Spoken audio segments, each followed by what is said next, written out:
नमस्कार। आज हम एक बहुत ही मशहूर गुजराती लोक कथा ऊंट और लोमड़ी की कहानी को समझने वाले हैं। अब ये सुनने में तो दोस्ती और धोखे की एक सीधी सादी कहानी लगती है, लेकिन इसके अंदर जो सबक छिपे हैं ना, वो विश्वास, लालच और बदले के बारे में हमें बहुत कुछ सिखाते हैं। इस पूरी कहानी को ना हम 3 हिस्सों में देख सकते हैं। पहले एक बहुत गहरी दोस्ती, फिर एक लालच जो उस दोस्ती को आजमाता है, और आखिर में एक ऐसा कड़वा सबक जो हमेशा के लिए याद रह जाता है। तो कहानी का पहला पड़ाव एक ऐसी दोस्ती जो आप कह सकते हैं बिल्कुल मिसाल देने लायक थी। चलिए देखते हैं कि ये अटूट रिश्ता कैसा था। तो एक बहुत ही खूबसूरत जंगल था और वहां रहते थे एक ऊंट और एक लोमड़ी। वे कोई मामूली दोस्त नहीं थे, बल्कि इतने पक्के दोस्त थे कि उन्हें भाईबंद कहा जाता था।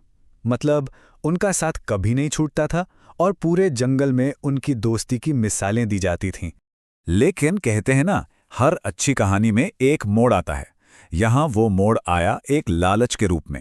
एक दिन लोमड़ी का मीठे गन्ने खाने का बहुत मन हुआ। दिक्कत बस ये थी कि गन्ना जंगल में नहीं उगता था, और यही लालच उनकी दोस्ती की पहली और सबसे बड़ी परीक्षा बनने वाला था।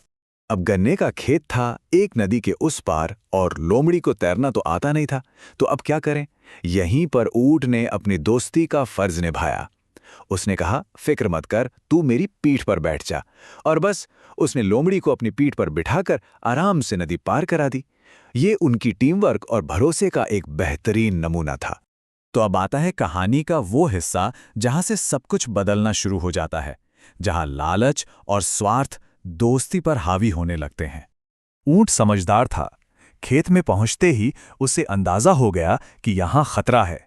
उसने सोते हुए किसान को देख लिया और लोमड़ी तो धीरे से समझाया, देखो भाई, चुप रहना। अगर किसान जाग गया ना, तो हम दोनों की बहुत पिटाई होगी। ये एक बिल्कुल साफ और जरूरी चेतावनी थी। लेकिन लोमड़ी, अरे उसका तो पेट भर गया था, और जैसे ही पेट भरा उसे अपनी आदत याद आ गई। उसने ऊंट की चेतावनी को एक कान से सुना और दूसरे से निकाल दिया, और बोला, क्या करूं, मुझे तो खाना खाने के बाद गाना गाने की आदत है। मतलब दोस्ती गई एक तरफ, अपनी जान का खतरा भी भूल गया। बस अपनी इच्छा पूरी करनी थी।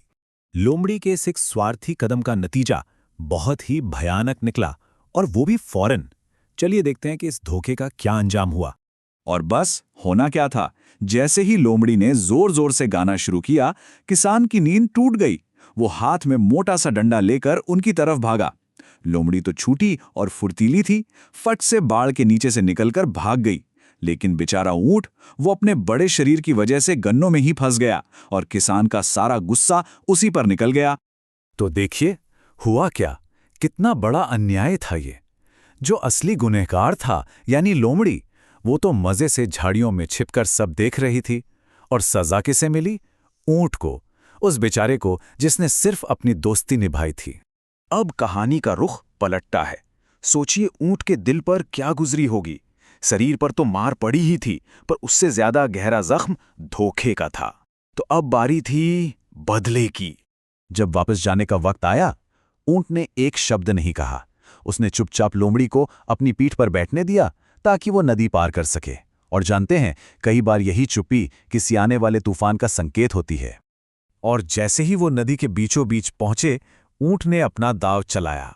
उसने बिल्कुल लोमड़ी के ही शब्द उसी के खिलाफ इस्तेमाल किए और कहा, अरे भाई, मुझे तो खाना खाने के बाद पानी में लोट लगाने की आदत है। ये एक बहुत ही सोचा समझा और सटीक बदला था। लोमड़ी चीखती रही, चिल्लाती रही, अपनी जान की भीख मांगती रही, पर इस बार ऊंट ने उसकी एक नहीं सुनी। उसने गहरे पानी में लोटना शुरू कर दिया, और नतीजा, लोमड़ी उसकी पीठ से फिसली और नदी की तेज धार में बह गई।